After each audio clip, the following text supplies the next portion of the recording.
I was quite specific when I was thinking about what is it useful for us to talk about. And I think something that we call CAPVA is a really important topic, because I think a lot of people out there don't even really know that violence from a child to a parent is actually a thing. And I know that sounds crazy to, if you're a practitioner, you're like, yeah, it is. But actually, if we stopped someone in the street and said, did you know child on parent violence is a really big problem in this country, I think 9 out of 10 people would say, no, I didn't. So I think it's quite important that we explain what it is and why. Obviously, I mean, it's a bit obvious why we need to be concerned about it, but I think we need to bring it into the light because it's happening to a lot of people and it's taboo and we don't talk about it. It's an issue that's very much in the shadows, isn't it? Yeah. And we'll talk about why, I suppose. That might help people to think about why is it in the shadows, and for obvious reasons. So CAPVA is Child and Adolescent Parent Violence and Abuse. That's what CAPVA stands for. And it is a very interesting phenomenon. It's quite unusual. If it's not something that you've experienced yourself, or if it's not something that you've heard people talking about. I do think there's been a lot more awareness now, and I've seen articles in newspapers, and you do hear it a little bit. You hear little bits, and I guess that maybe you're more aware of it because obviously we work in this field. We've been looking for it. We've been working in this field for a very long time. So obviously we've met lots of families and we've talked to lots of families about their lived experience. But I guess it would be helpful to think about what it is. So it's a child who uses controlling behaviours. They might be violent. They might use financial control. And they use all of those ways of trying to have control over their parent or carer. And that's essentially what it is. It's a power imbalance. So normally, as we know, a parent, where you've got a parent and a child, the parent is very much in control. They say what's going to happen and when and why, and there's firm consequences for when things go wrong, or the child doesn't follow the structure that they should be adhering to. And that's where we see it happen, where there is the power imbalance shifts so that the child is in control. And it is a strange thing really to experience as a family. So it can be, it can be financial, it can be emotional, it can be the child is wrecking the house, or they're damaging property, or they're stealing your car keys, or smashing up their own room. Trying to hurt their parent. Yeah, and it can become physical. Yeah. There are incidents, it's not always physical, but you can be the spitting, biting, punching, kicking, throwing things. And why it's so difficult to get your head around, or for lots of people to understand and get their head around, is because it's unusual. Because we don't expect that. We don't expect that a parent will say, stop doing that, don't do that, and that the child doesn't respond. But it grows over time. And I think there's lots of misconceptions that we should probably talk about as well. So people will think, I've seen that. It's teenage boys, isn't it? It's teenage boys who are being abusive towards their mum because that's what they've experienced. They're bigger and stronger. And because that's what they've experienced. I bet their dad was abusive. Yeah. And that isn't really the full, that's not the full picture. And I think it does it a disservice if we think about teenage boys being abusive towards their mums. Actually, it's boys and girls, it's mums and dads and other carers, kinship carers, grandparents, uncles. It's usually very specific to the person that the child lives with. So often that abuse, you won't see that abuse or that control or that challenging behaviour in around other family members outside of the home. It's very much something that happens in the house. And it really, I think about, well, which children are affected by that? We know from evidence that probably about 1 in 10 families are affected. I mean, it's a lot. I think that would shock people to know that that's the reality of lots of people's parenting experience. And I think because it lives in the shadows. Yeah. So it's not something that parents talk about, and people wait And lots of parents that we've supported and that we've worked with, and lots of, we've trained hundreds and hundreds of practitioners to be able to support families around this issue. They'll say, well, they got to crisis point when the child was 13, 14, 15. By that time, this has been happening for 8, 9 years. So because we know that, we can see... always or sometimes? Really quite often. Yeah. It doesn't just happen at that age. Yeah, it's not a... But it gets very difficult to manage at that age because that child is bigger. Yeah. And obviously they've been doing this for a long time. And obviously, there are reasons why some children might just become abusive overnight or very, very challenging. And this isn't the normal teenage behaviour. Teenagers are a nightmare, aren't they? Yeah. Let's be honest. Yeah, they're really hard work. Yeah. They've got a lot going on. Their brain is developing rapidly, and there's lots and lots of science around the brain development and how that impacts on a child's behaviour. And they've got all their hormonal shifts as well. But this is often happening when a child is 5, 6, 7, where the power imbalance starts to become unaddressed by the parent or the carer. And that isn't about blaming parents, saying, oh, you weren't tough enough, or you weren't strong enough, or you didn't have clear and consistent boundaries when they were younger.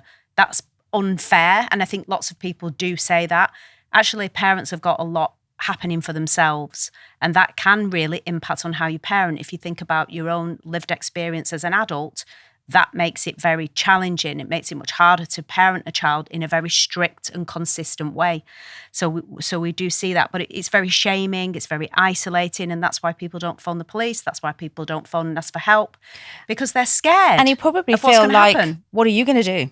What are you actually going to do that is going to change how my child behaves towards me?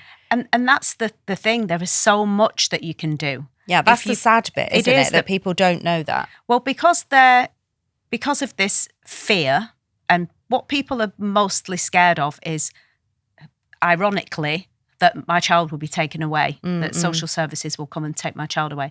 And that couldn't be any further from what children's services actually do, and other support services, not just children's services. There's lots of people out there that help around this particular family dynamic. It's about keeping families together, but keeping them together in a way that's safe.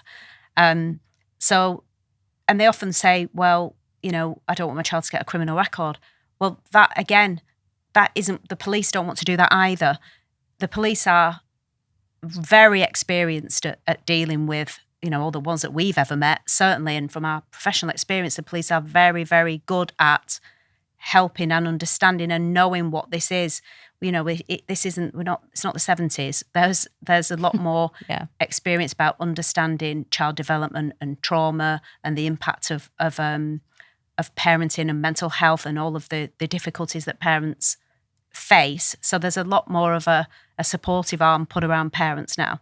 And I think about this one particular mum, I think this really brings it to life. What does it look like? Thinking about one of the mums that we've supported previously, and she was so frightened of her 12-year-old son that she had to come out of to get into her kitchen. She from her bedroom to her kitchen, she had to leave her bedroom, go down the stairs, go out of the front door, round the back of the house, just so she could get into the kitchen, because she was so scared of going in the front room, because that's where her 12-year-old son was, in control. That was the place where he was in control. And what we don't do is look at, well, what was happening for him? Yeah. We never, we was behind failed his to look behaviour. at what was causing that. Now, he was, children who are neurodiverse, and children, those children are overrepresented in this kind of the cohort of children that do, or experience. So he's been failed in a way, in terms of having some understanding of what his experience is. He wasn't coping. And if you look at the underlying root cause of, well, what was impacting on his behaviour and why did he become like that? Why did he become abusive? Because he was scared of going to school, because he couldn't cope. He was being bullied. He wasn't managing at all in that environment. That he'd been in a primary school that was very small and very secure and very consistent in terms of you've got, what's primary school like? One teacher, one classroom, all the same friends. High school is a shock to the system for lots of children, but particularly children who have additional needs. So he needed someone to be curious about what his experience was. And so it's almost a perfect storm, isn't it, of a parent who is scared of anyone being curious about their relationship with their child, and that lack of curiosity towards what his experience is that is driving his behaviour is then a perfect storm, isn't it, of actually nobody's coping. And I guess the reason that we thought it was important to talk about this is because it happens more than we would like to think that it does. And a little bit like, we talk about mental health so freely now, but 15 years ago, nobody was talking about mental health. We talk about it, we acknowledge it, we've made it normal.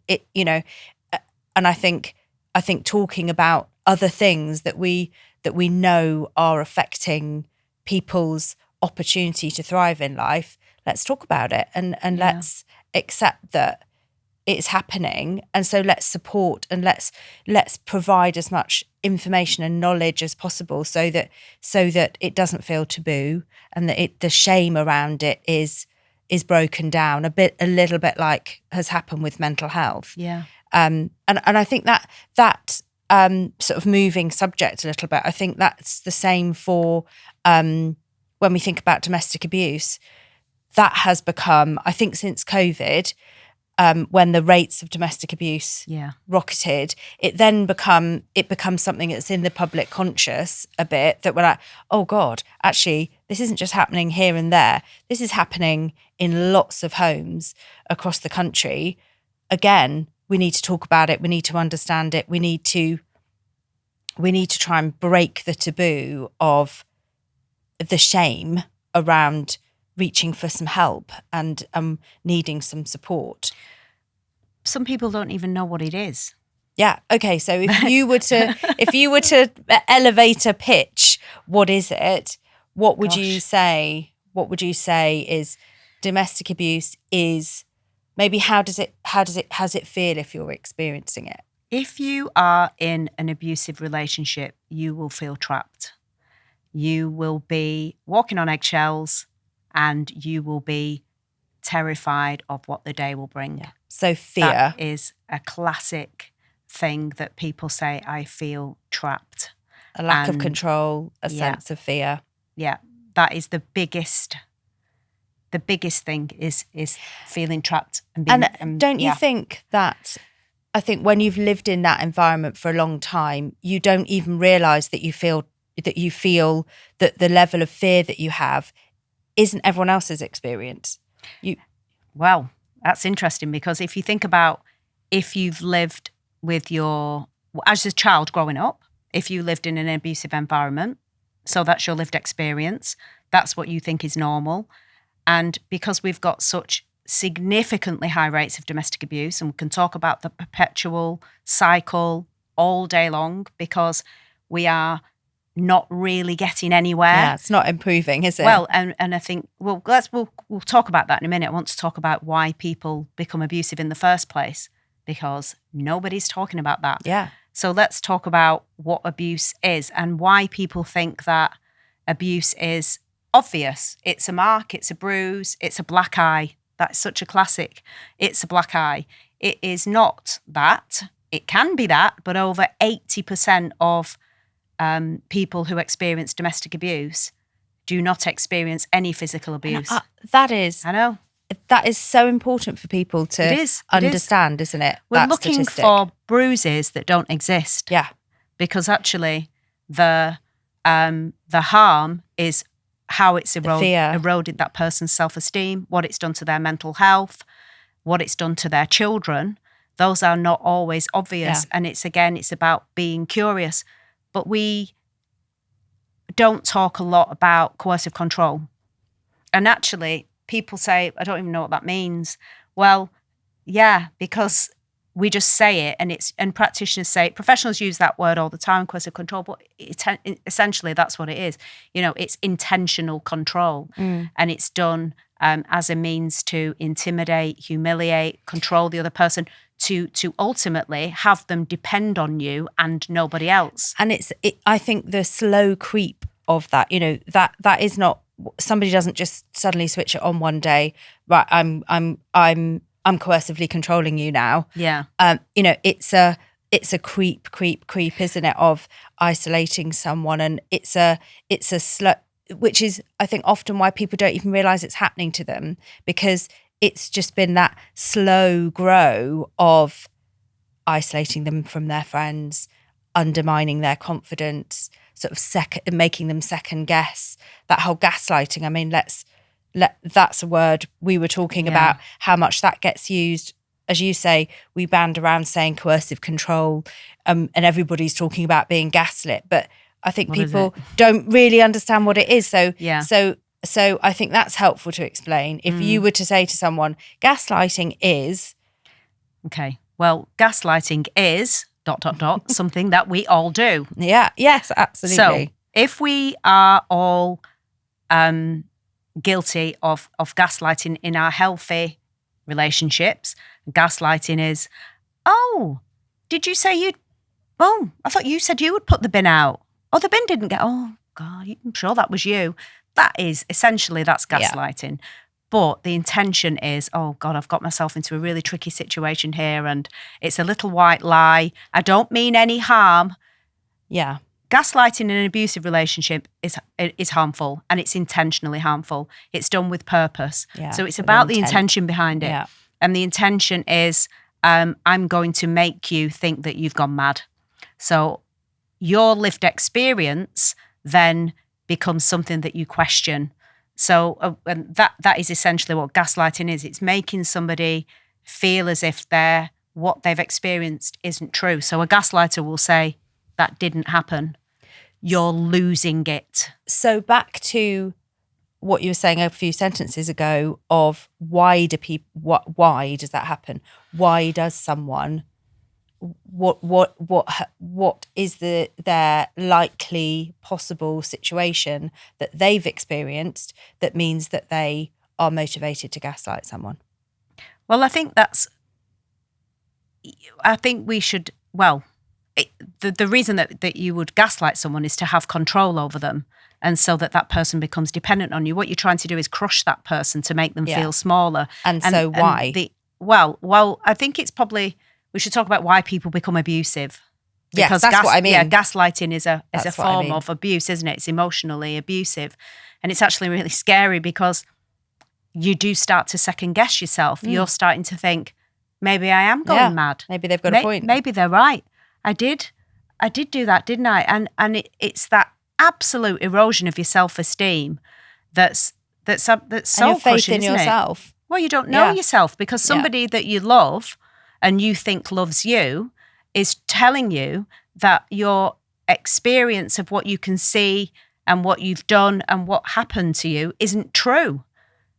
It is awful. That is what gaslighting. Anyway, let's talk about why people do become abusive, and it is complicated, but we don't talk about it. And and what worries me, I think now, is that because we have such significant rates of domestic abuse, I mean, it's beyond anybody's imagination how bad this situation is. Epidemic. It is. It is. And we need to focus on, if we don't focus on why people become abusive in the first place, or what are the conditions that might lead to, because I mean, I don't think might lead to it. People don't wake up and go, I feel like, I quite fancy being abusive. It's not conscious, is it, in that respect? But it is very much about abusive people often come from abusive environments. So they've grown up in an experience where things have happened to them. Shame, neglect, violence, the way that they've seen the adults around them behave has made them insecure. They often feel guilt and they feel shame. And the irony is that abusive people are frightened of rejection. That's one of the biggest drivers of it's hard to understand. It is because if you're scared to be rejected, but your behaviour is making the people that you live with, you're making their lives a more misery. likely to want to reject you. Yeah. So it's kind of the irony of it, really. Yeah. Is that they, these people will really struggle to handle rejection. So they'll be very sensitive to any form of rejection. And that often stems, again, we keep talking about trauma and people's childhood and what they've experienced.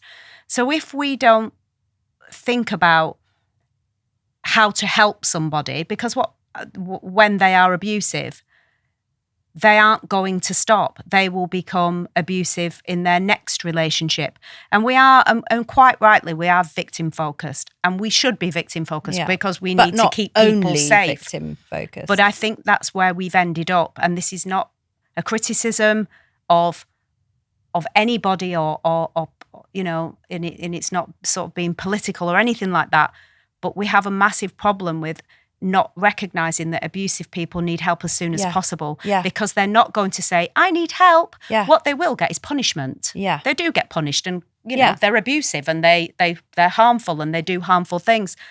But if it's important that if you are abusive and you can recognise, I don't like this version of myself, and there were more opportunities for you to say, I'm doing things that are harming my family, I need some help to understand why I'm like this, because I don't want to be like this, because the consequences are you will be punished and you will lose your family. Yeah.